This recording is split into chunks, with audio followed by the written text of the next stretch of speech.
Three of them stood at the edge. Sam saw them from above, from the path that cut along the cliff face like an old scar. He'd been walking for 6 hours. His boots knew every stone here. His thoughts had been quiet for the first time in days.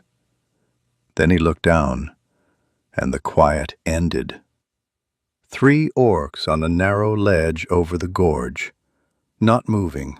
2 of them stood close together, and the third, the tallest, held an unrolled map in both hands and looked from it to the drop, then back to the map. The map shook slightly in the wind. The gorge below was 50 meters of open air, loose rock at the bottom, and no sound at all. Sam stopped. He looked at the ledge, then at the path they would have taken if he hadn't come. The path ended 8 meters ahead, crumbled away, edge torn clean off. He knew that. He'd known it for 2 years. Whoever had last updated the maps for this area clearly hadn't bothered to come up and check. He went down. The path to the ledge took him 12 minutes. He moved carefully, facing the cliff, hand over hand on the cold rock. When he stepped onto the ledge, the tallest orc turned first. Light eyes, almost silver, fixed on him without a word. The other 2 looked a second later. The shorter one wore an orange windbreaker so bright it seemed wrong up here, like something left behind from a different world. The third stood apart, a little back, and said nothing. Sam walked up to the map. He looked at it for 3 seconds. He didn't need more. He'd seen this edition before. The printing date was 50 years ago, the scale was off, and the gorge they were standing over wasn't marked at all. He folded the map along its original creases. He put it in the chest pocket of his jacket. He buttoned the pocket. "No," he said. The tall orc, her skin was deep green, her black hair pulled back and half escaped already, opened her mouth. He didn't wait for the question. "Follow me, close, quietly."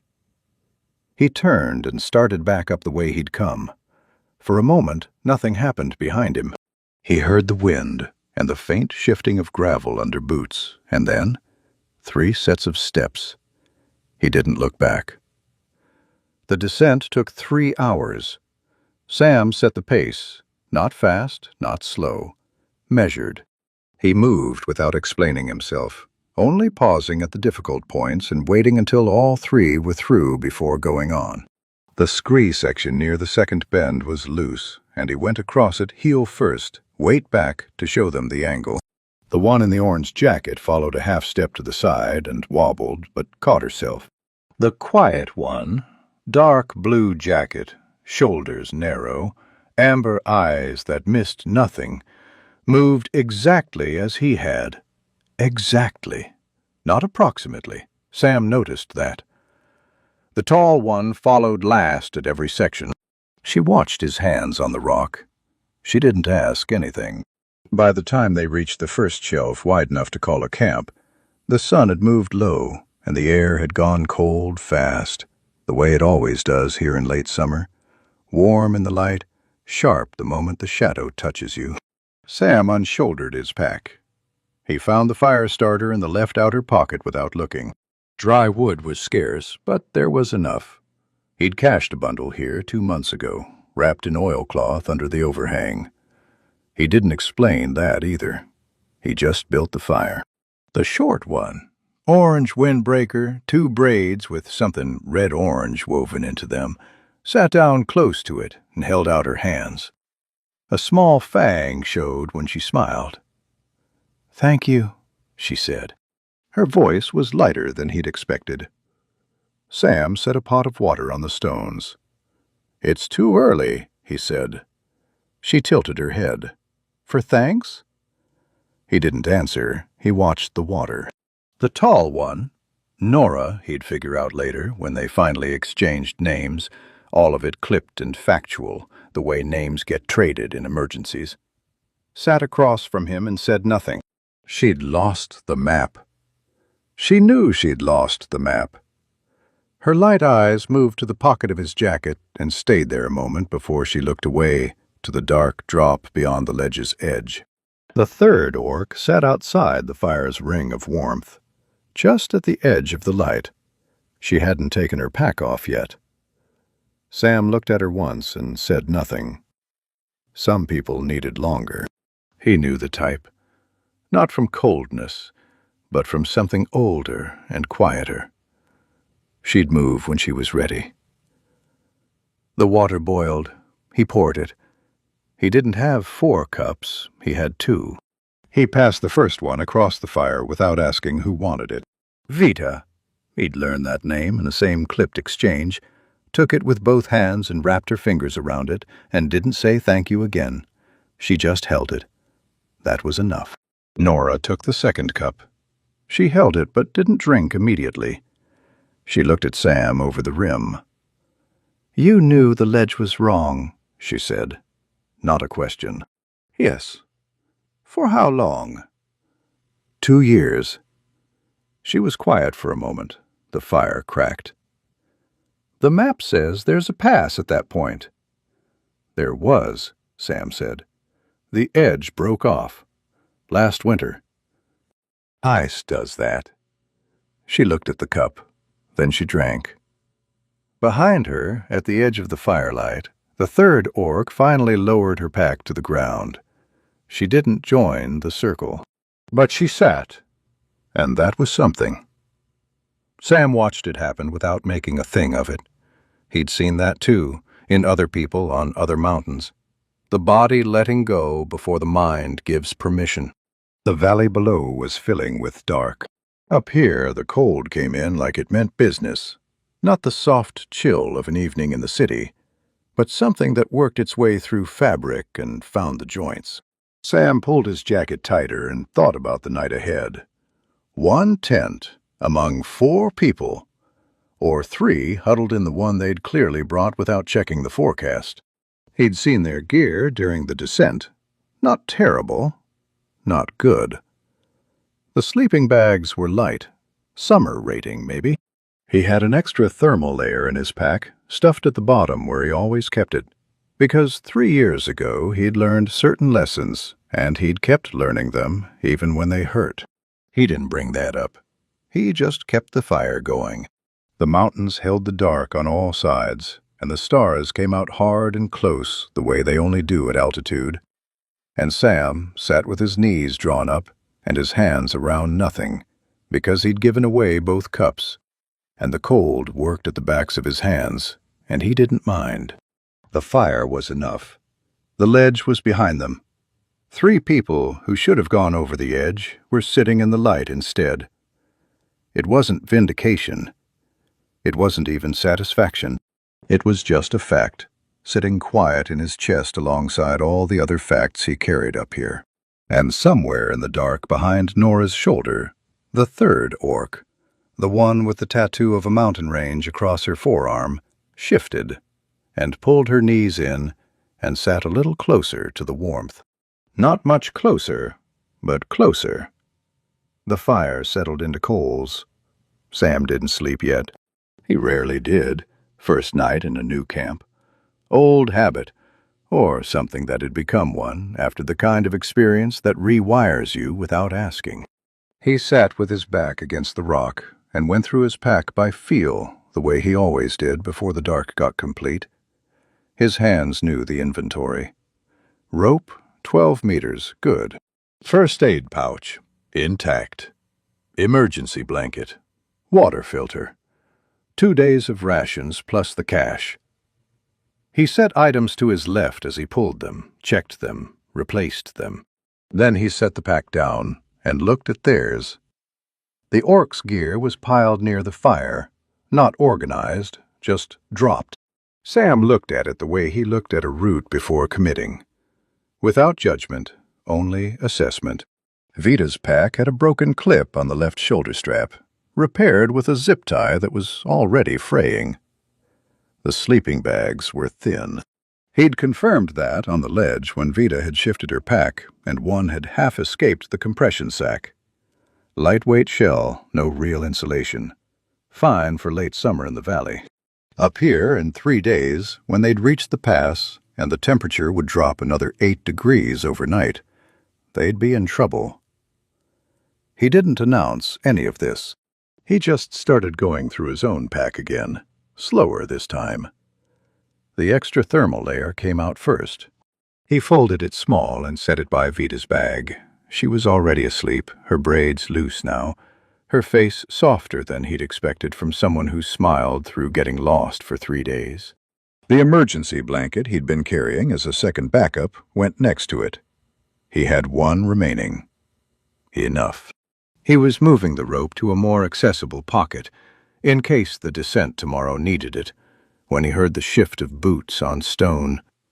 Nora was awake. She sat where she'd been sitting before, but her posture had changed. No longer upright and watchful, just still. She watched him sort through his pack. Her light eyes moved from the thermal layer to the blanket to his hands and back, and she said nothing for a moment. Then, "How much?" Sam kept his hands moving.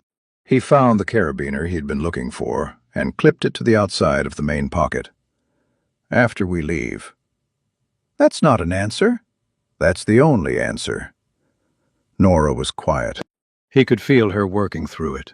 The silence had a particular texture, not hostile exactly, more like the pause before someone decides whether to push. He'd learned to wait those out. People usually landed somewhere reasonable, given enough room. "You could have left us on the ledge," she said finally. "Yes." "Why didn't you?" Sam looked up. Across the coals, her face was even. No particular expression, just the question sitting there, direct. He'd expected something closer to suspicion. This was something else. It was the question of someone trying to understand the math and finding it didn't add up. "Because you were on a ledge," he said. He looked back at his pack. She made a small sound, not quite agreement, not quite dismissal. Then she said, "We had a map." "I know." "A real one. Surveyed. 50 years ago." He found the secondary water filter and checked the membrane against the firelight. Still good. "The gorge you were standing over formed in the last ice cycle. The creek cuts faster here than the cartographers expected. It happens." He replaced the filter. "Whoever sold you that map knew it was outdated. Or didn't look." Nora absorbed this. The fire clicked and settled. "We bought it in the city," she said. "The man said it was current." Sam said nothing. Some things didn't need commentary. She could work out what it meant on her own. She struck him as someone who didn't need anything spelled out, only given the correct information to work with. That silver compass tattooed on her right temple, without an arrow.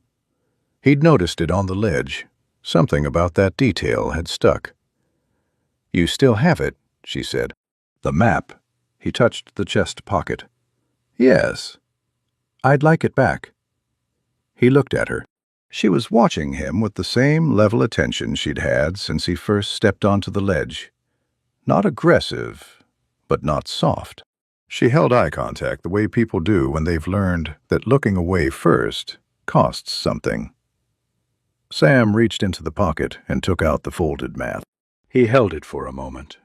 The paper was old, the folds worn white at the creases, the edges softened from handling. Someone had used this map a lot. He set it on the ground between them, on the flat rock between the fire and his boots. She didn't reach for it immediately. "Tomorrow," he said, "I'll show you where we are on it, versus where you thought you were. I already know we were wrong. You know the fact. The picture is useful." He looked at the map on the stone. "The difference is 2 gorges, and about 3 hours in the wrong direction if you'd kept going." Nora looked at the map. Then she picked it up and held it in both hands, the way she'd held it on the ledge, and studied it for a moment before folding it again. not along his creases, but along her own, the original ones. She tucked it into the outer pocket of her jacket. She didn't say anything. Dunn was still awake, too. Sam had known this without looking directly. She was sitting where she'd been since she'd finally come close enough to the fire to be in the light, her knees drawn up, her amber eyes on the dark beyond the ledge. She had a stillness to her that wasn't sleep and wasn't relaxation. It was the stillness of someone listening to something he couldn't hear. He'd had clients like that before. Not many, mostly people who'd spent real time in remote terrain. You learned to read it as competence, not withdrawal. The tattoo on her left forearm was a mountain range rendered in one unbroken line. He could see it when the firelight moved right. Simple and precise. The kind of thing someone draws from memory, not from a picture. She hadn't spoken since "follow me" had been the only direction she'd been given. She hadn't asked for anything. She'd taken water when it was offered and set the cup down clean. That was the whole of their interaction so far. Sam zipped his pack closed. He checked the fire. It would hold another hour on the coals, and that was enough. At altitude in late summer, the cold peaked around 3 in the morning, and then the hour before dawn was the worst. But by then they'd all be deep enough in their bags. He looked at Vita's sleeping bag, where the thermal layer sat folded on top of it. She'd find it in the morning, or she'd shift in the night and pull it over herself without waking. Either way, it would be there. He settled back against the rock and pulled his own jacket tighter. His watch, the old one, face scratched, no crystal, just the exposed movement ticking under the open air, read 11:15. He wound it twice without looking. The mountains were dark and close on 3 sides, and very cold, and they made no sound except the wind, which had picked up a little in the last hour and was pushing at the edges of the camp with a steadiness that Sam knew well. Tomorrow the path would narrow at the second switchback. He thought about the best way to approach it with 3 people who weren't used to it. He thought about rope placement. He thought about whether Nora would follow his line or her own, and what would happen at the moment they diverged. He closed his eyes. Across the fire, Nora sat awake for a while longer. He didn't know what she was thinking. He didn't need to. She was there, and warm enough, and the map was in her pocket, and they were alive. That would do for tonight. Dawn came gray and cold. Sam was up before the others. He always was. He rolled his sleeping bag in 4 practiced movements, strapped it, and had water on the small camp stove before the light had fully decided what it wanted to be. The mountains were the same color as the sky at this hour, both somewhere between slate and nothing. He didn't mind. He'd learned to work in that kind of light. It didn't ask anything of you. He heard Vita first. She made a sound, half word, half exhale, and sat up inside her bag and looked at the thermal layer across her lap with the expression of someone trying to remember when they'd made a decision they had no memory of making. She looked at Sam. He was watching the stove. She pulled the layer on over her head without comment and sat there with her braids flattened on one side, and that was that. Nora was up seconds later. No transition, just asleep, then upright, hand going immediately to her jacket pocket where the map was. She checked it by touch, found it there, and started lacing her boots. Her movements were efficient and gave nothing away. Dunn was already outside. Sam hadn't heard her go. That registered.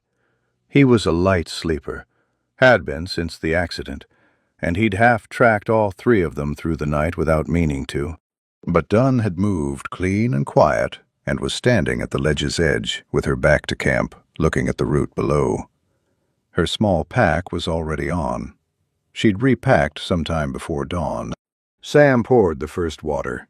He passed the cup toward the center of the camp without specifying who should take it. Vita took it. He poured a second and set it on the flat stone near Nora's boots. Nora glanced at it, then picked it up. He didn't pour a third. Dunn hadn't come back in. He wrapped the remaining water in the insulated sleeve and left it where she could reach it when she returned. Whether she would or not wasn't his business. She came back 10 minutes later. She looked at the cup. She picked it up and drank it standing. Sam broke camp. He did it fast and without narrating the process. Tent poles, ground cover, fire scatter. He'd done it so many times the motion was closer to breathing than to decision. When he shouldered his pack and turned to the path, all 3 orcs were ready. That surprised him slightly. He hadn't told them to hurry. The first section of the morning route was scree, loose rock, small stones shifting under each step, the kind of ground that punishes anyone who tries to walk it like a normal path.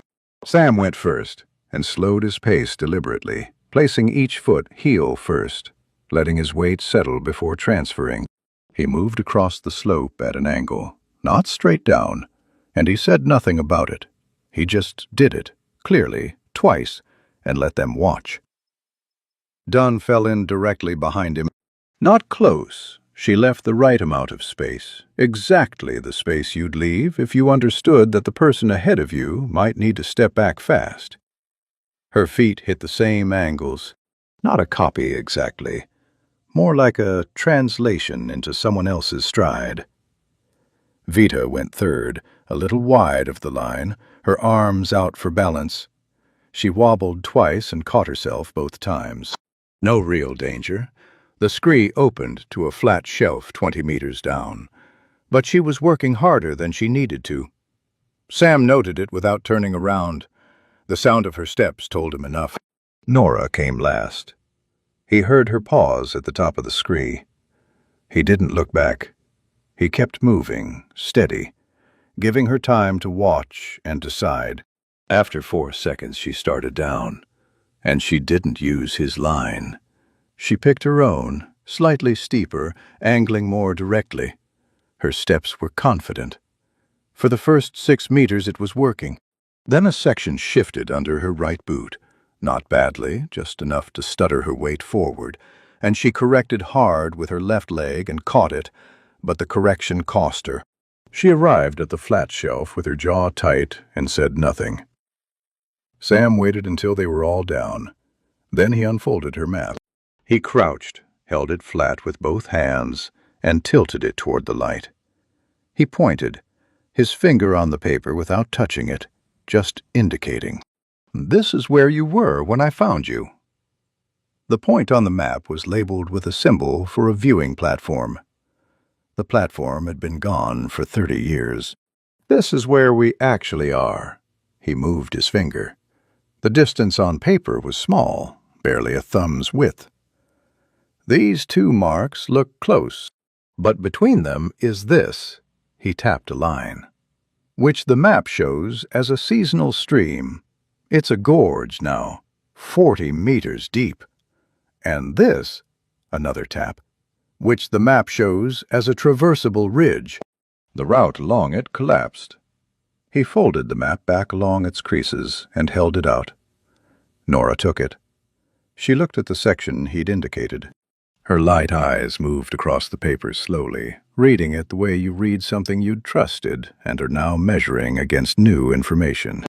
It was a particular kind of expression. Not embarrassment, not anger, just the process of revision. 2 gorges, she said. 2 gorges, Sam confirmed. And roughly 3 hours in the wrong direction, if you'd held the route. Vita, standing at his elbow, made a quiet sound. Not a word, just the sound of understanding landing. Nora folded the map and put it back in her pocket. The man who sold it said the roads were surveyed within the decade. The roads at the valley level probably were. Sam shouldered his pack. Up here, nobody checks. It costs money to check, and nobody who buys maps for this terrain complains after. He started walking. They're either fine, or they're not coming back to complain. Behind him, Vita said quietly, "That's a horrible way to run a business." He didn't answer. She wasn't wrong, and the mountains didn't particularly care either way. The path narrowed after the shelf and ran along a natural ledge. Not dangerous, but it required attention. Single file, the rock close on the left and open air on the right. The gorge they'd been discussing visible now in the distance below, a dark cut through pale stone. Sam pointed at it without stopping, one gesture. Vita looked. Dunn looked. Nora looked longest. He brought them through the narrow section, and then the path opened again and the sun hit them. Late summer sun, warm on the face, useless against the wind that was already picking up from the northeast. Sam zipped his jacket to the collar. He heard the others doing the same behind him. The walking was easier here, the path was clear, the grade manageable. It was the kind of terrain that gave you space to exist in, instead of just move through. Sam felt the rhythm of it settle in his legs. 4 hours from camp, maybe 5, to the bridge. He didn't think about the bridge yet. One section at a time. What he was aware of, without turning, without making it visible, was the sound of 4 people moving through the same ground. His own steps. Dunn's close behind, matching his rhythm without trying to. Vita's, a little heavier than necessary, compensating for the pack shift. And Nora's, steadier now than on the scree, finding the path's logic on her own terms. 4 people. Not a group yet. Not anything named. Just 4 people walking in the same direction through cold morning air, with the mountains on all sides and the sun still too low to reach the valley floor. But they were moving, and they were moving the right way. And the map in Nora's pocket had been looked at with different eyes than the ones that had held it over the gorge yesterday. And that was something, even if nothing was said about it. Even if it would take a long time yet before anyone named what it was. Sam kept walking. The wind came from the northeast, steady now, and pushed against his left shoulder the whole way. He'd felt this wind before. He knew what it usually meant for the afternoon. He didn't mention that yet, either. They stopped on a wide shelf of rock at midday. Not because Sam called a halt. He just slowed and stepped to the side of the path and set his pack against the cliff face. That was enough. The others read it and stopped. Vita sat down immediately, stretching her legs out in front of her with a sound that was close to relief. Dunn remained standing, but she unshouldered her pack and set it at her feet, which was her version of the same thing. Nora stood at the shelf's edge and looked out at the valley spread below. Pale stone, dark green patches where something still grew at this elevation, the distant glint of water. The sun was almost directly overhead. It made everything look warmer than it was. Sam ate standing. A strip of dried meat, half a flatbread, water from the filter. He ate without thinking about it, the way you eat when food is fuel and the body knows the difference. His boots were holding. The left sole had a repair at the toe from 2 seasons ago, but it was solid. He checked the lace tension anyway. Habit. Vita was eating something from a cloth pouch. He didn't look at what. Dunn ate nothing visible, just stood and looked at the route ahead with the particular attention of someone mapping it internally. Nora turned from the edge and looked at Sam. "Why do you come here alone?" The question was direct, not aggressive. She seemed constitutionally incapable of asking things sideways. She just asked, with those silver eyes level and waiting, and left the silence for him to do what he liked with. Sam looked at the valley. He didn't answer immediately. "She's just asking," Vita said, from the ground. Her tone was mild. She wasn't defending Nora, exactly. More clearing the air, the way you open a window not because anything is wrong, but because the room could use it. Sam finished the flatbread. He folded the wrapper and put it in his jacket pocket. 3 years ago, he said, I had a group. 7 people. A standard mountain route, nothing technical.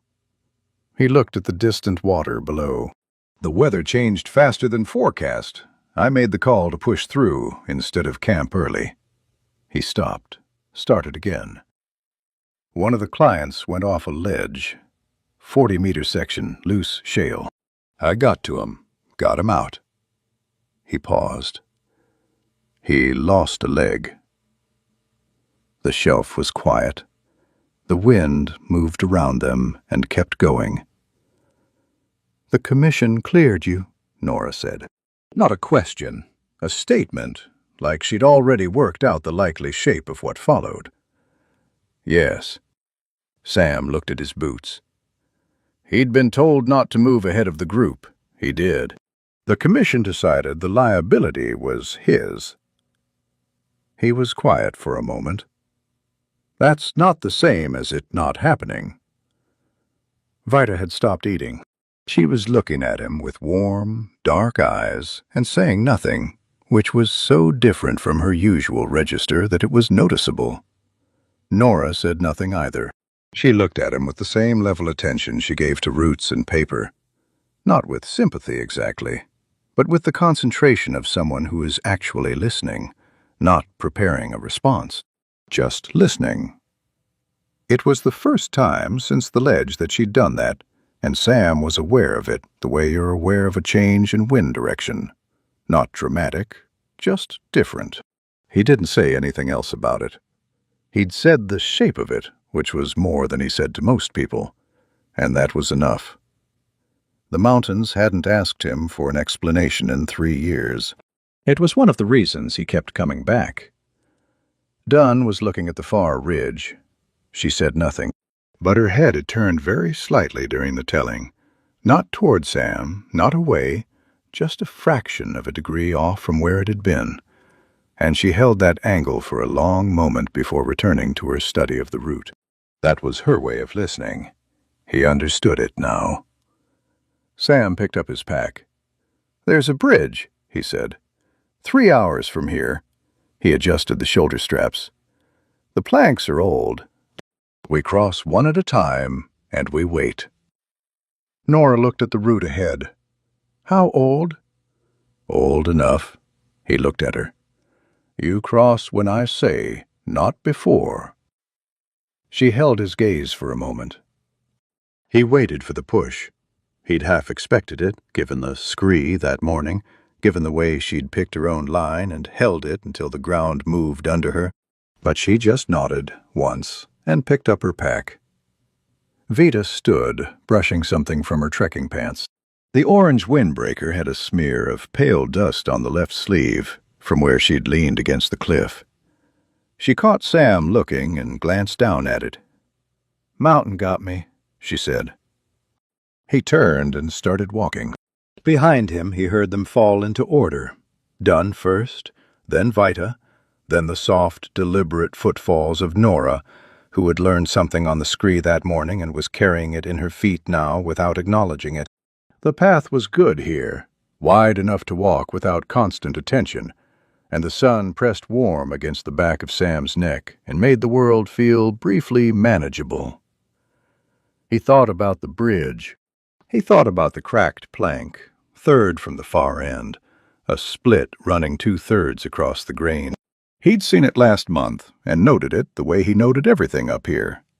As a fact, to be held and used at the right moment. It hadn't broken then. Whether it had shifted since was something you'd find out when he got there. His watch ticked against his wrist. The wind from the northeast was consistent. Above them the sky was clear and blue and very cold. The kind of blue that looks like safety from below and means business when you've been in it long enough to know. The mountains gave nothing away. They never did. They just sat there, enormous and patient and completely indifferent. And the only thing that changed anything was whether you were paying attention. Sam was paying attention. He always was, up here. It was the one thing he could give that cost him nothing, the constant, quiet attention that had kept him alive through 10 years of routes that ended where the maps stopped. The attention that had kept 7 people alive 3 years ago, except that the 7th had not listened, and Sam had gotten to him anyway, and the commission had called it resolved, and the man was somewhere now with one leg, and probably no particular thoughts about the mountains at all. Sam kept walking. The shelf fell away behind them, and the path narrowed, and the next ridge rose ahead, pale and indifferent under the high blue sky. 3 hours to the bridge. He'd walk it the same way he always did. 1 foot, then the other, attention on the ground. The rest would follow, or it wouldn't. They heard it before they saw it. The riverbed below had been dry for most of the season, but meltwater from the upper snowfields still ran through it in pulses. Not a river, just movement, cold and purposeful, cutting the same channel it had cut for 1,000 years. The sound came up through the rock before the bridge appeared around the last bend. A low, constant sound, more felt than heard. Sam had always thought it was the kind of sound that reminded the body it was small. The bridge came into view. It wasn't much. 4 wooden cables anchored into the cliff face on both sides, planks suspended between them, a span of maybe 18 meters over a drop of 30. The planks were dark with age and weather. The wood dried past its original color into something closer to gray. The cables had been replaced more recently. 3 years ago, Sam had done it himself, with a ranger he knew from the valley station, both of them working a full morning with cold hands. The cables were fine. It was the planks that accumulated time. Sam stopped at the near anchor and set his pack down. He walked onto the bridge alone. He moved slowly, 1 plank at a time, putting his full weight down before shifting forward. The bridge swayed. Not badly, just the natural movement of something suspended, the give of the cables doing what cables do. He'd felt it 100 times, and his body knew to ignore the sway and focus on what was under his feet. First plank, solid.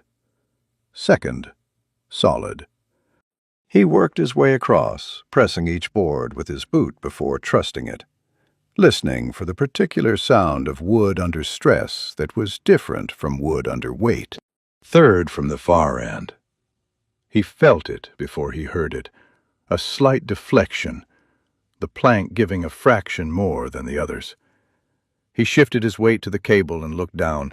The split was still there, running from left to right across the grain, darker than the rest of the wood, the fibers parted. It had extended. Not much. Maybe a hand's width further than last month. He crossed the remaining 2 planks and stepped off onto the far side. He turned. "Vita," he said, "come across.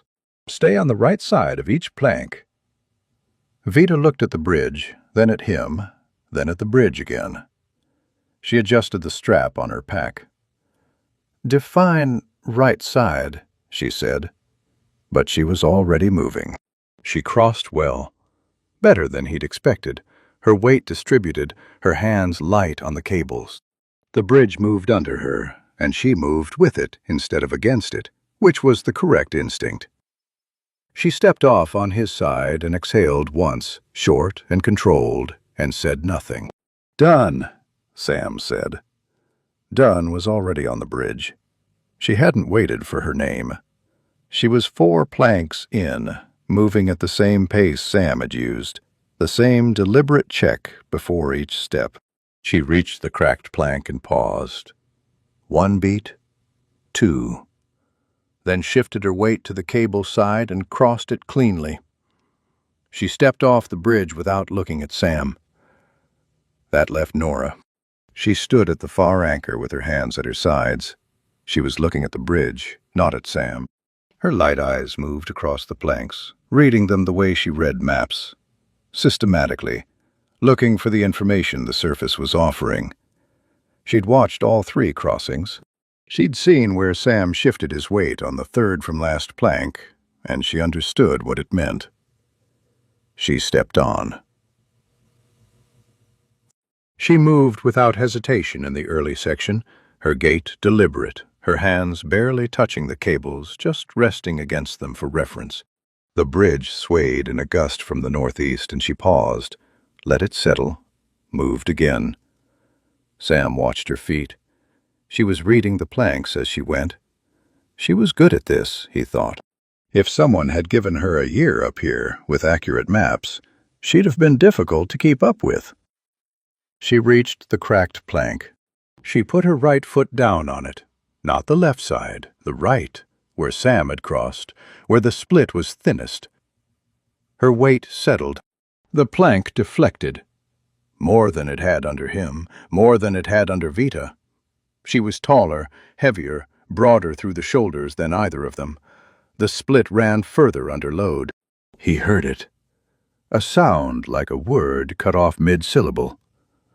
She heard it too. He saw her body register it, the micro-shift of weight back to a rear foot. The plank cracked through. Not fully. The left side of the board held, fibers still connected. But the right side, where she'd placed her foot, dropped away, and Nora's boot went with it, down through the gap, and her weight lurched forward and her hands slapped the cables. The bridge swung hard. She had both cables, both hands white-knuckled, her right leg dangling through the broken plank to the knee, the riverbed 30 meters below making its low, constant sound. Sam was already moving. He stepped back onto the bridge without thinking about it. 1 plank, 2, 3, the structure moving under him, the cables vibrating with Nora's weight on them. He reached the broken section in 4 steps and stopped, his boots on the plank before the gap. He looked at her hands on the cables. She had them. Her grip was solid. She was not falling. She was holding. And the cables were holding. And the remaining board on the left side was holding. He extended his hand. Not words, not instruction, just his hand, open at the level of her shoulder. Nora looked at it. Her silver eyes moved from his hand to his face and back. The bridge swayed. Her right leg was still through the gap, and the cold air was coming up from the riverbed, and her breathing was controlled but tight, the breathing of someone managing something rather than feeling it. She took his hand. He pulled, not hard, not a single jerk, but steadily, taking her weight gradually, shifting his own back as she found purchase with her boot on the cable housing below and pushed up. Her knee cleared the gap. She got her foot onto the plank beside the broken one and stood, still holding his hand, not because she needed it anymore, but because the transition between needing and not needing takes a second. Then she let go. Sam stepped back. She followed. They crossed the last 2 planks without speaking and stepped off onto the rock. And Sam dropped into a crouch and looked at his boots, just to give her somewhere to not be looked at while she finished whatever the inside of her body was doing with the last 30 seconds. Vita said nothing. Dunn said nothing. The bridge swayed behind them in the wind, the broken plank hanging from one side, tapping against a cable in an irregular rhythm. Sam stood. He looked at the route ahead. The path climbed from here, switchbacks up to the pass, maybe 2 hours of hard going. He didn't look at Nora. He picked up his pack. 2 hours to the pass, he said. The wind will get worse before we get there. He started walking. And here, if you'll allow it, a moment outside the path, outside the mountains, outside the cold. Did you ever have a moment where someone extended a hand and you had to decide, in a second, whether to take it? Not because you were falling, but because taking it meant admitting you needed it. That's harder than the fall. If this story is landing somewhere in you, leave a like. It helps more people find it. And if you want to know how the pass ends, and what Nora carries in her pocket besides a map, subscribe. The next part is where things get quieter. And quiet, up here, means something different than it does anywhere else. They reached the top as the light went amber. The last switchback was the worst. Loose ground, the wind coming straight at them off the high snowfield, cold enough to make the eyes water. Sam had stopped talking 2 hours ago, which was his standard practice on the final push. Words cost breath, and breath was currency up here. The others had matched him without being asked. Even Vita had gone quiet, her orange windbreaker a bright point in his peripheral vision as he moved ahead of her up the grade. When the path leveled and the pass opened around them, Sam stopped. Not for drama, just because the ground changed and his body registered it. The relief of flat stone under his boots after 2 hours of angle. He stood and let his breathing slow, and looked at where they'd be sleeping. The pass was a natural hollow between 2 ridges, maybe 20 meters across, rock on 3 sides, and open to the south where the valley fell away in the last of the daylight. Wind scraped and bare, but protected enough. He'd camped here before. He knew its habits. He started making camp without announcement.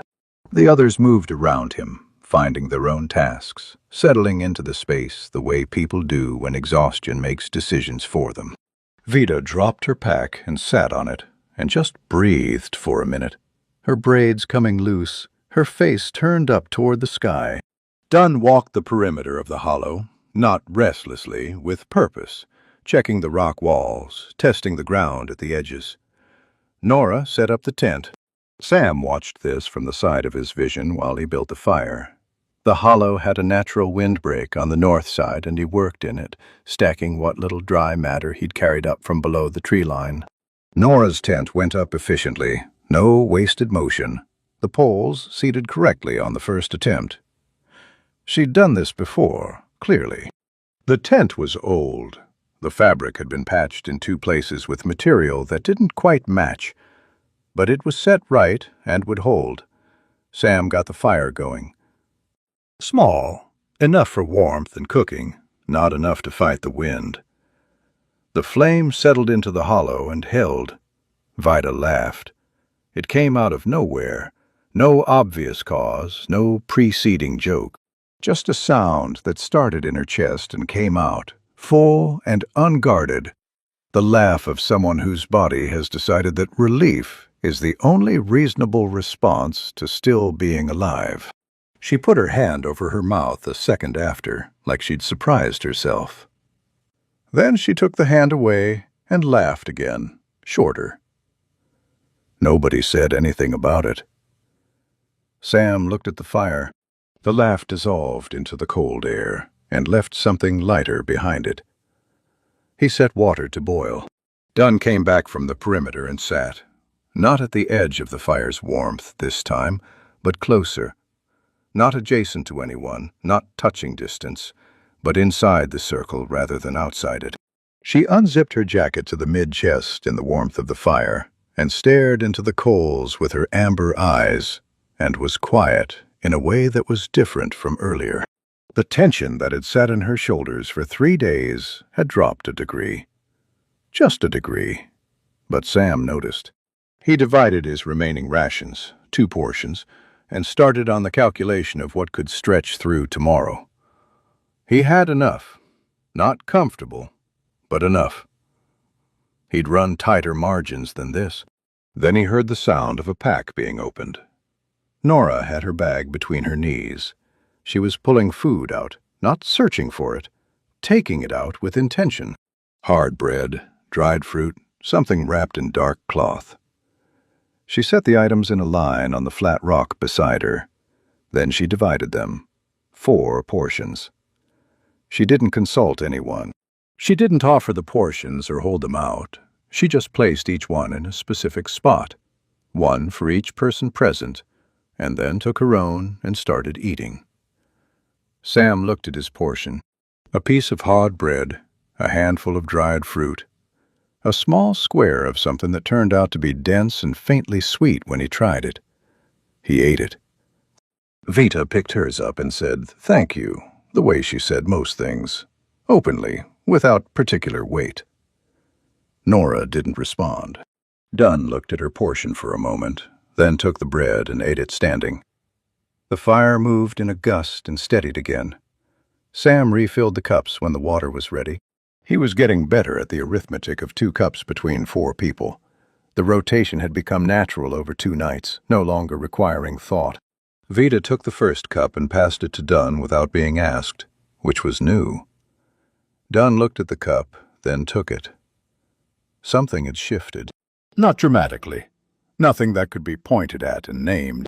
Just the particular shift that happens when people have been through something together and are now on the other side of it, sitting in the same warmth, the threat behind them, and the next one not yet arrived. The valley below was filling with blue shadow. The sky above the southern opening was the color of old copper, the last of the sun doing what it could with the clouds building on the horizon. Sam looked at those clouds for a moment and logged what he saw. "Weather tomorrow?" Nora asked. She was looking at the same sky. "Moving in from the west," Sam said. "Morning should be clear. Afternoon, less certain." He looked at the cloud edge. "We start early." She nodded. No argument. The bridge was behind her, and something had settled in that too, in the way she held herself since they'd stepped off the far side.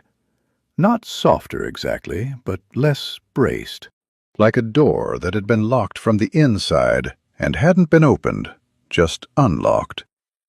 The door was still closed. Vita was lying on her back now, pack under her head, looking straight up at the first stars appearing. "I've never been this high," she said, to no one in particular. "It's very quiet." Sam looked up.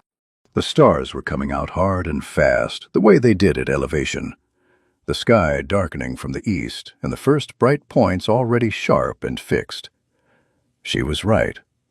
The pass was quieter than the lower camps. The wind had dropped with the sun, and what remained was the specific silence of high places, the absence of anything that made noise at lower altitudes. No insects, no water, no trees moving.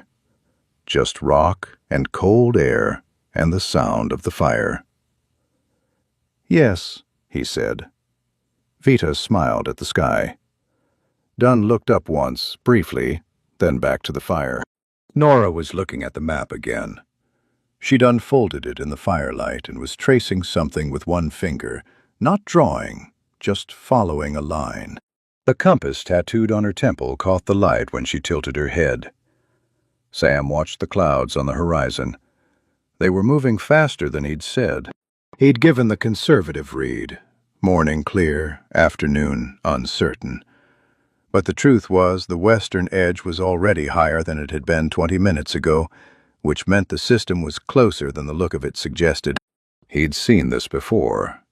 He knew what it usually preceded. He said nothing yet. Tonight was still good. Tonight they were safe and warm enough and fed, and Vita was looking at stars, and Dunn was inside the firelight, and Nora was reading a map that was starting to mean something different than it had 3 days ago on the ledge. There would be time for the weather in the morning. He put more fuel on the fire, small pieces carefully placed. The flames steadied and pushed back against the dark, and the cold stood off for now, just past the edge of the light, patient the way mountains are patient, waiting for the moment when the fuel runs out. Sam kept the fire going. He woke to the sound of the tent moving wrong, not the regular push and release of wind against fabric, something more sustained, a pressure that built and held instead of gusting and passing. Sam was sitting up before he was fully awake, his hand finding his jacket by memory and pulling it on. The temperature inside the tent had dropped. He could see his breath in the thin light coming through the fabric. He checked his watch. 2 hours before dawn. He unzipped the tent and the wind came in immediately. Not a gust, a wall. The fire was out. The hollow that had seemed protected by its rock walls was channeling the air now, funneling it from the northwest pass into a steady, knife-cold current. Sam stepped out and let the zip fall behind him. The sky was gone. Cloud cover it moved in, complete and low, pressing down on the ridges, and what light existed was the flat gray of cloud-filtered moonlight. Enough to see by, barely. He looked at the tents. Their tent, the old one Nora had set up, was holding, but the left front corner had come loose from its anchor, and the fabric was lifting with each pulse of wind, the whole near side of the tent breathing in and out in a way that would pull the remaining stakes if it went on. He crossed to it. He was crouching at the loose corner, hand on the stake, when he heard the zip. Dunn came out of the tent in one motion, jacket on, boots on, already dressed. She'd heard it too, or felt it, or simply woken on her own schedule and come out to check. She looked at the loose stake, then at Sam, then moved to the opposite corner without a word. They worked in parallel. Sam reset the failed stake.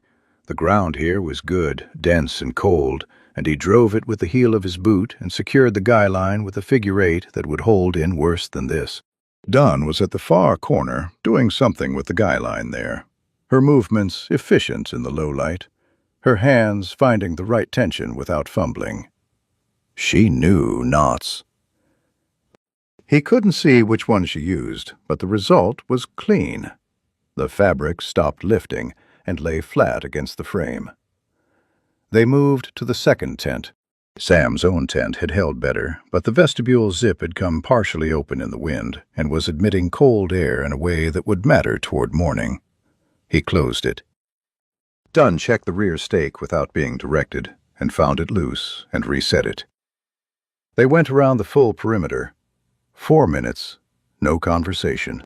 When they'd checked every anchor and every line and found nothing else needing attention, Dunn straightened and looked at the cloud layer pressing on the ridges. Sam looked too. The western edge had come all the way in.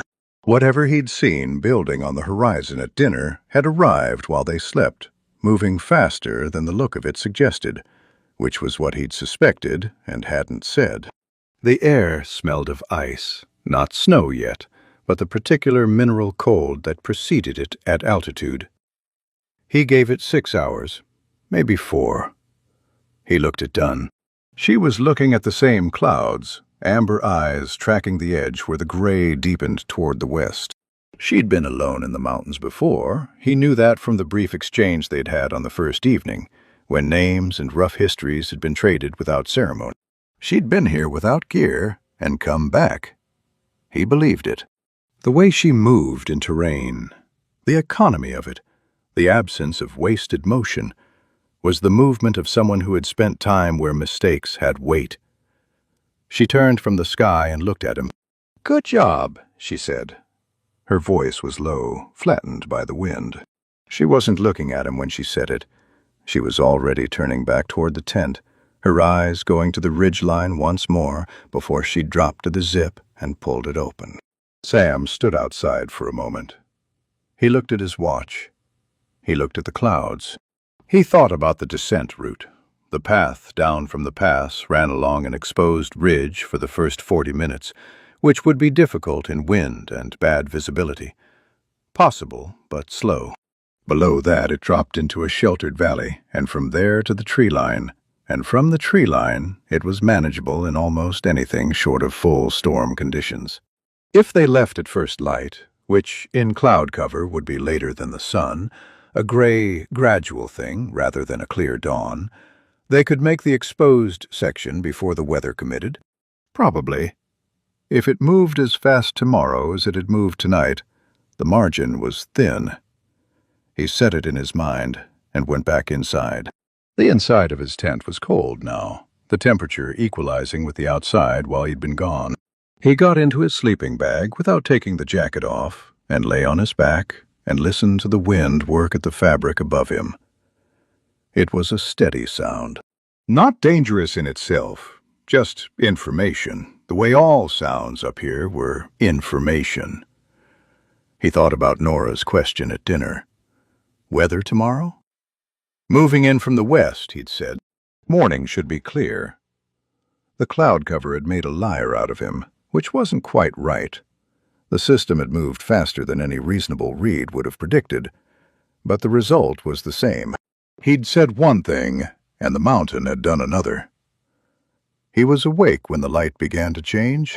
He was out of the tent before the others, the stove going, water on, his pack reorganized for a fast departure. When Nora came out, she took one look at the sky and at Sam's packed kit and said nothing.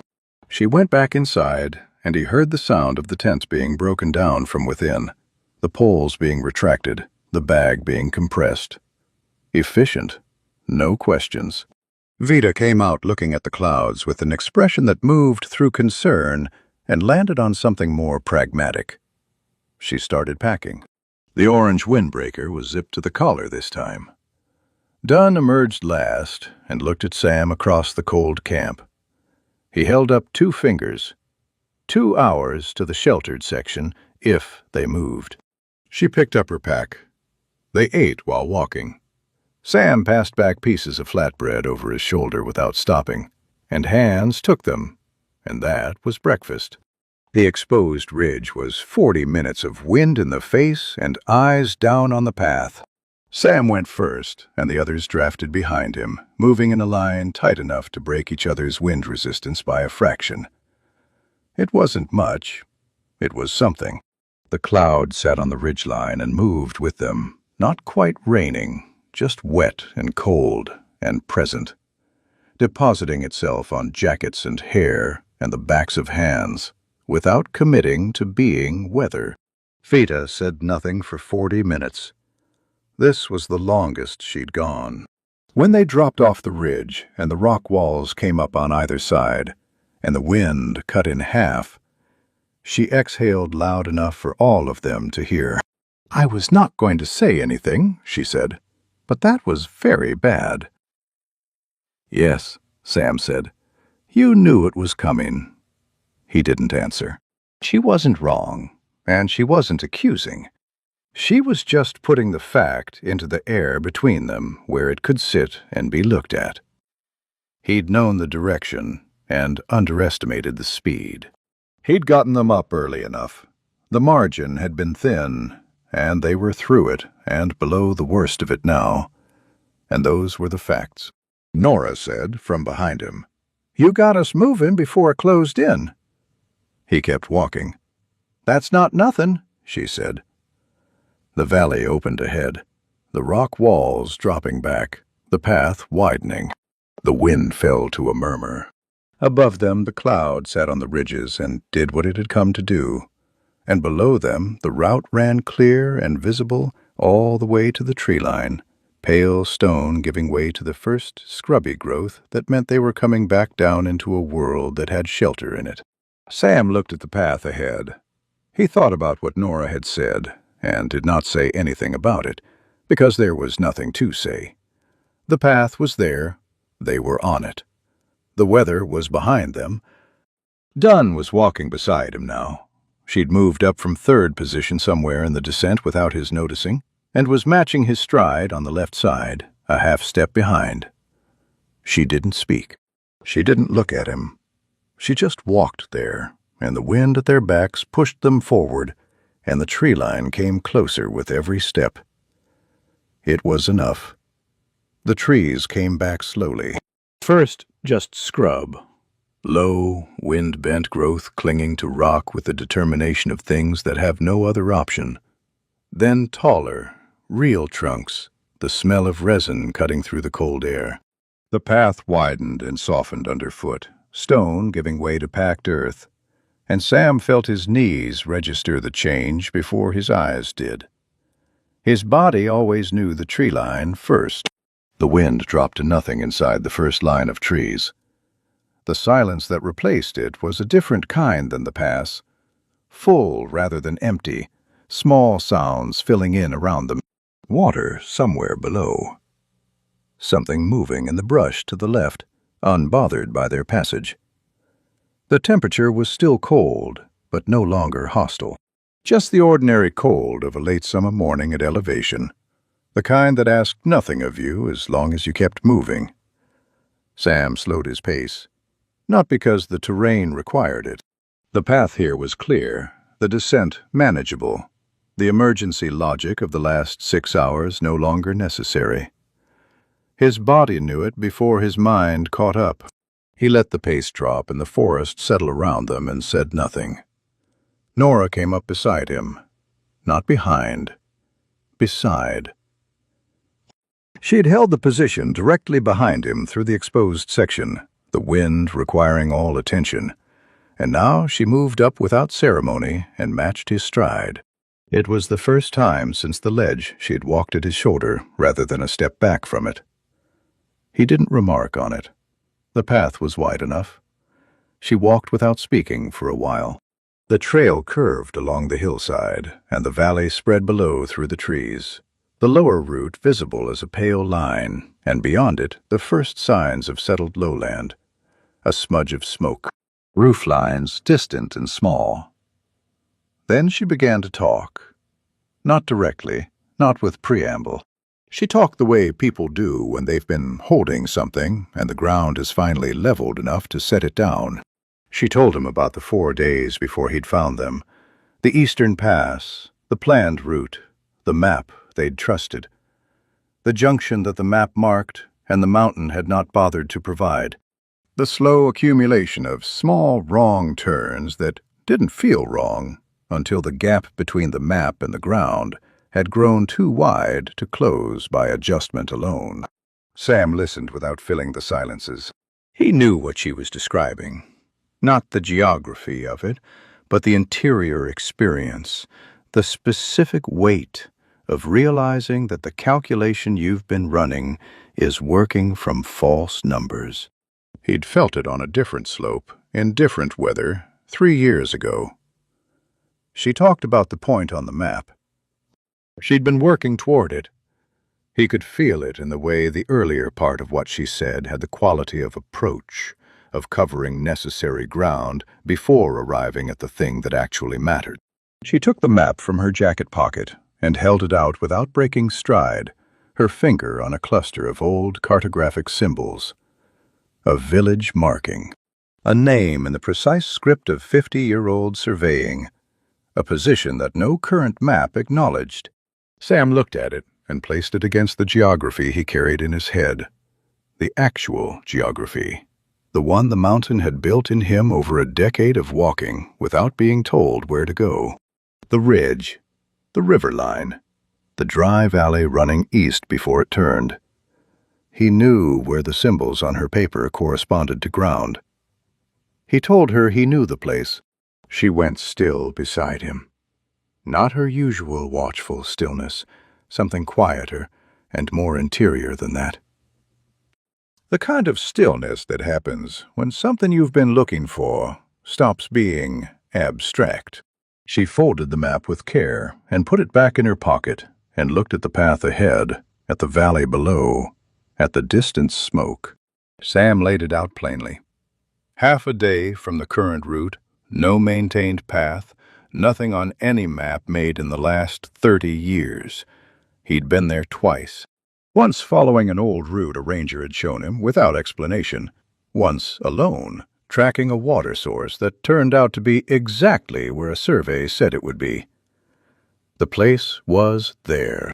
Stone walls, overgrown paths, the particular silence of somewhere that had been inhabited and then hadn't been for a long time. Nora listened to all of it without interrupting.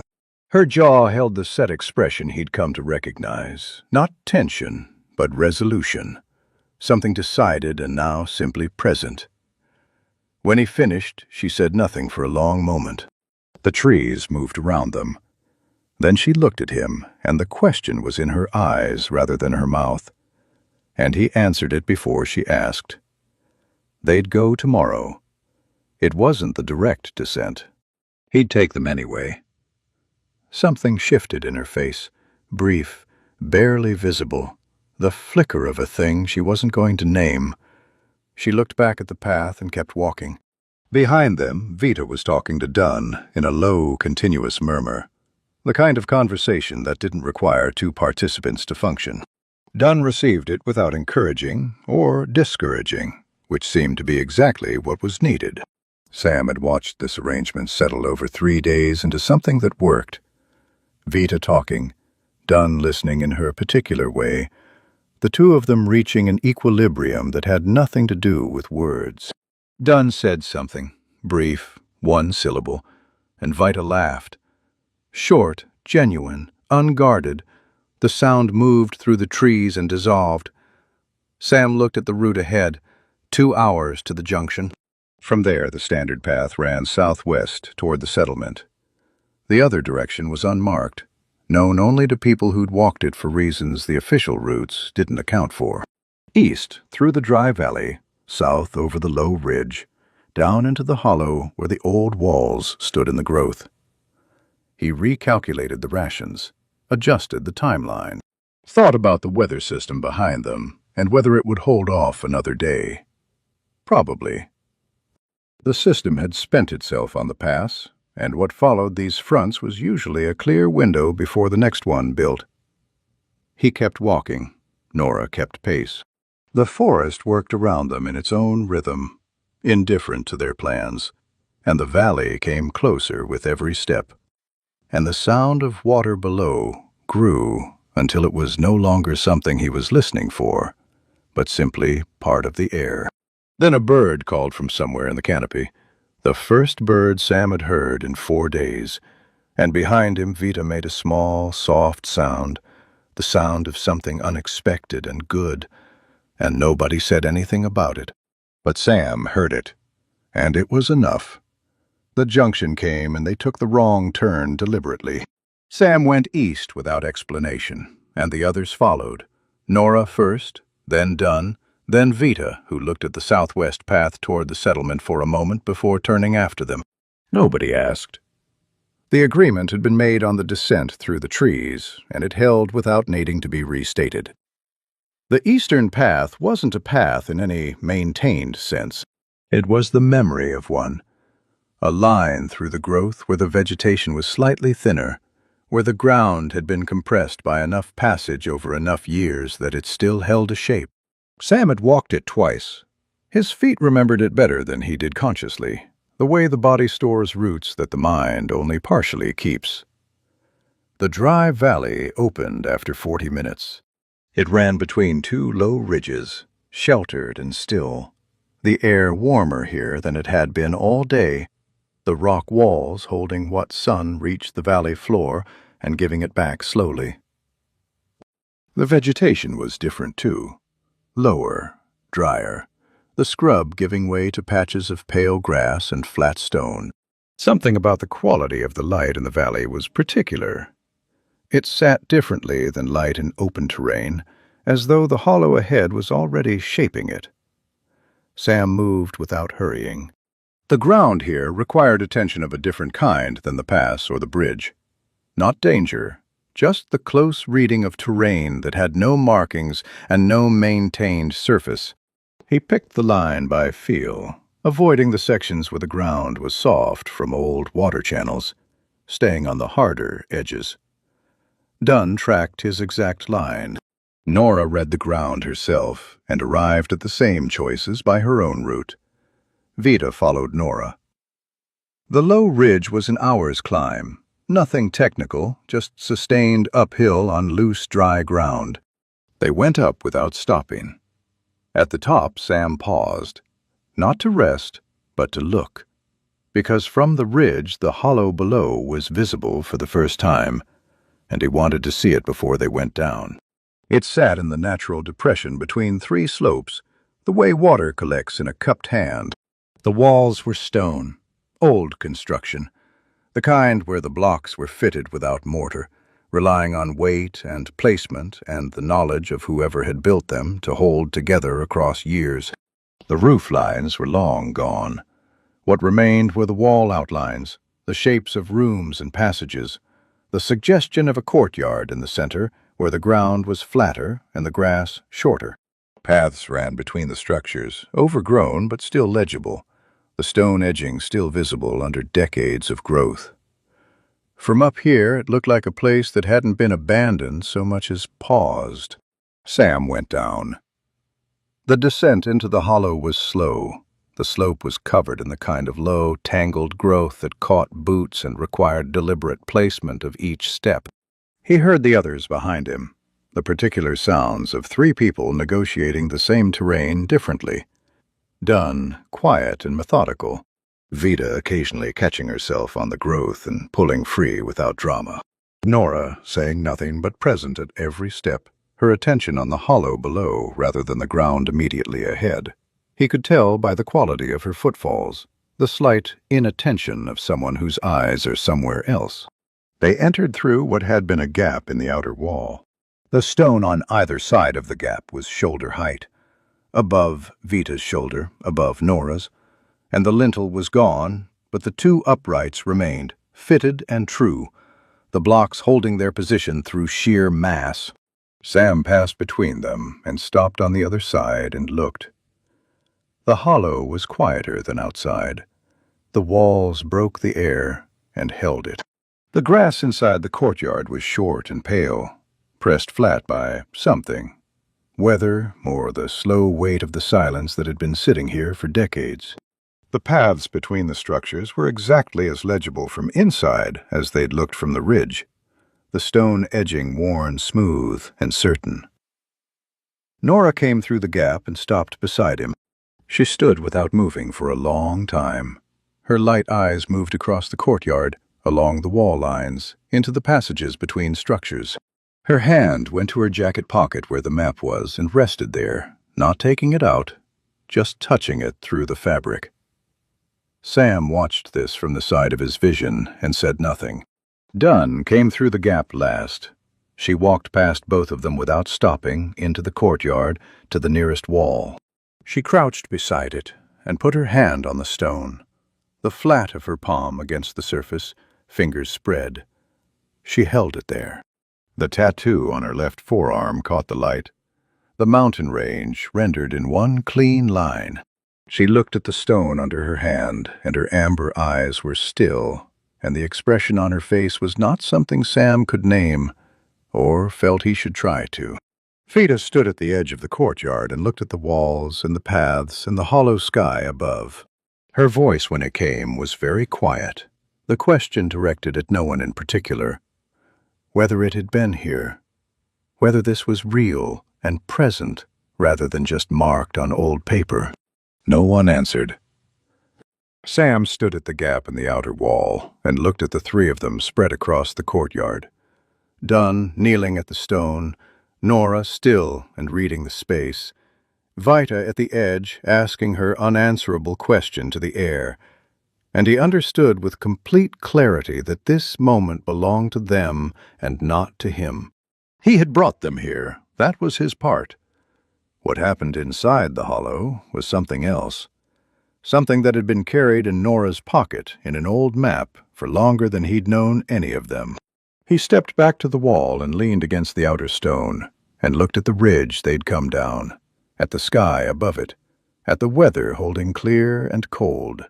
He gave them the space the moment required. Not from discomfort, he was comfortable with silence, had been for years, but from the recognition that some things needed room to exist without witness. The hollow held its quiet. The stone held its mass. The grass in the courtyard moved once in a breath of air and settled. Dunn's hand was still on the wall. After a while, Nora took the map from her pocket and unfolded it and looked at the village marking, the cluster of symbols, the name in old script, and looked up at the structures around her and back at the paper, and the distance between what the map showed and what the mountain held was, for the first time in the days Sam had known her, exactly 0. She folded the map. She didn't put it back in her pocket. She held it in both hands at her sides and stood in the middle of the courtyard and looked up at the sky through the open roofline of the nearest structure, and the light came down through it and found her, and she stood in it and said nothing at all. Sam watched the ridge. The afternoon light was moving. They had 2 hours before the temperature dropped seriously, enough to reach the lower path and make a final camp before the settlement. He'd let them have the time they needed, and then he'd move them, the way he always moved people, without announcement, just by starting and trusting that the others would follow. He looked at the hollow one more time. At Dunn, still crouched at the wall, her palm on the stone. At Vita, who had stopped asking her question and was now simply looking. At Nora, standing in the light with the map in her hands and her eyes closed, just briefly, just for a moment, just long enough for whatever she was doing inside herself to finish. He looked away. Some things you don't watch too closely. You just make sure you're close enough to move when it's time. They came out of the mountains as the light went low and flat. The path from the hollow to the settlement track had taken 2 hours.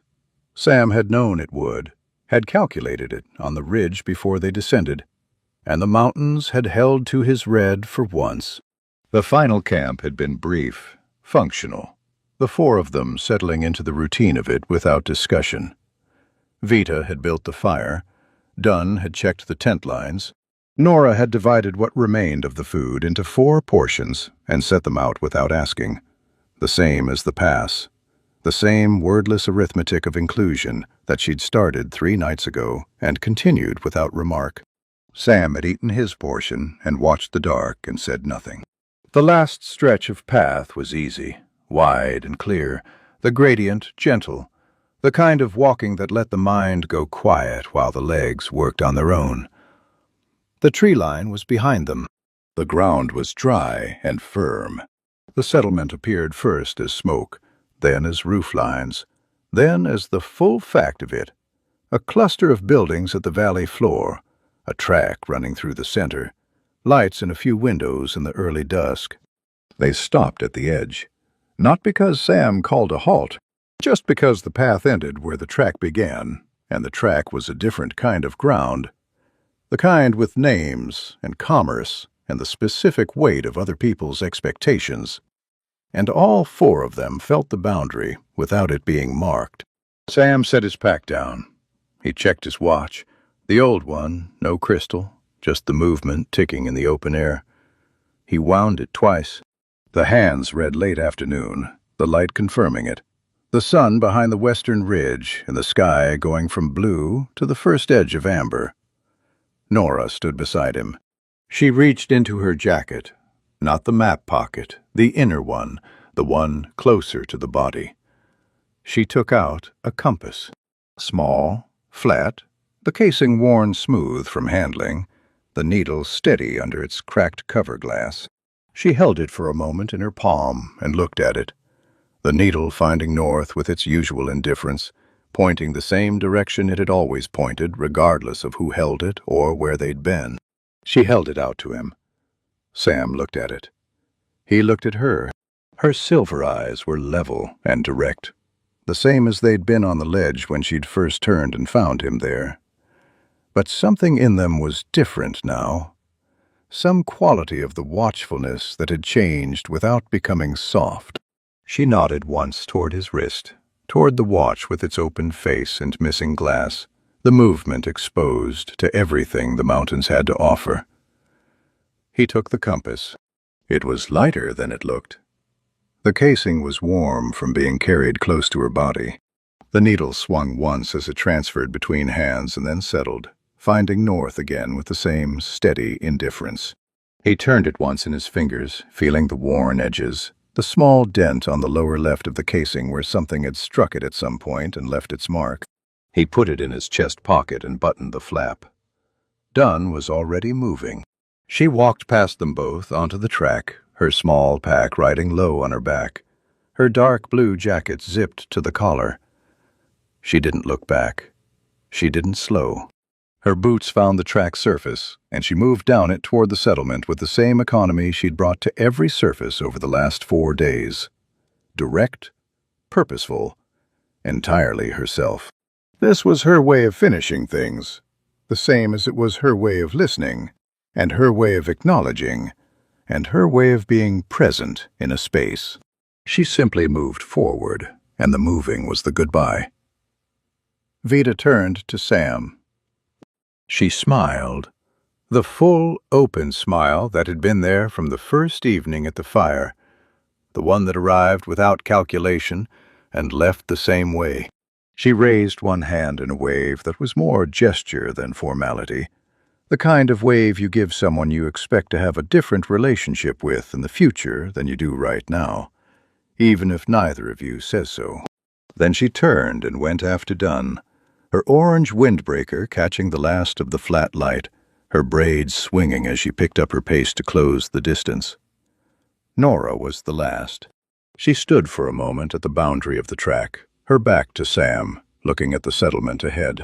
Then she looked at the mountains behind them, the ridgeline they'd come over, the pass, invisible from here but present in the geography, the peaks holding the last of the sun on their upper faces while everything below went into shadow. She looked for long enough that it was a deliberate thing, not a glance. Then she turned and walked, a half-step slower than the others. Not hesitation. Something more considered than that. The pace of someone who has decided how they want to leave a place and is doing it the way they decided. She didn't look back. But the half-step was there, and Sam saw it, and it said what it said without needing a name put to it.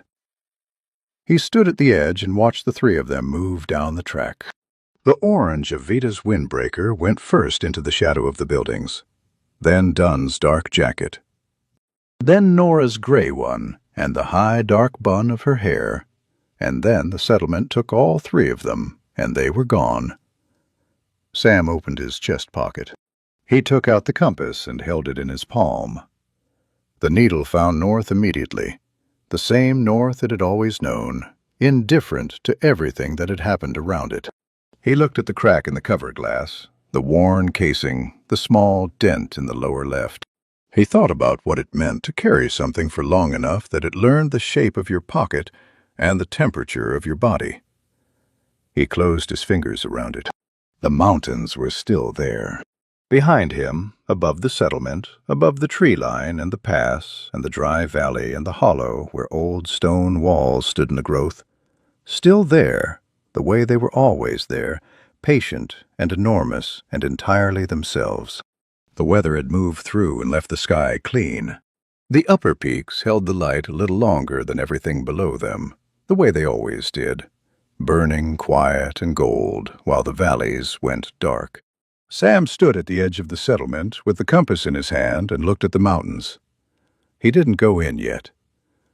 He stood there for a while and let the light do what it did, and felt the compass warm in his palm, and breathed the cold air that still carried the smell of altitude, that particular mineral cold that doesn't exist below a certain elevation, that the lungs recognize and the body remembers long after it's gone.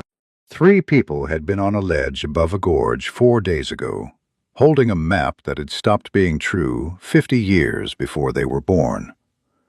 They were in a settlement now, warm and whole. He looked at the mountains until the last of the gold left the peaks. Then he pocketed the compass, picked up his pack, and went in. And here, at the edge of the story, a question, quietly. Has there ever been someone who led you through terrain you couldn't read on your own? Not because they owed you anything, not because you asked correctly or deserved it, just because they looked at the ledge you were standing on and decided that was enough of a reason. If that landed somewhere in you, leave a like. It takes a second, and it means the channel keeps going. And if you want to find more stories about the ordinary weight of an extended hand, subscribe. There are more paths where this one came from. Some of them have no map either.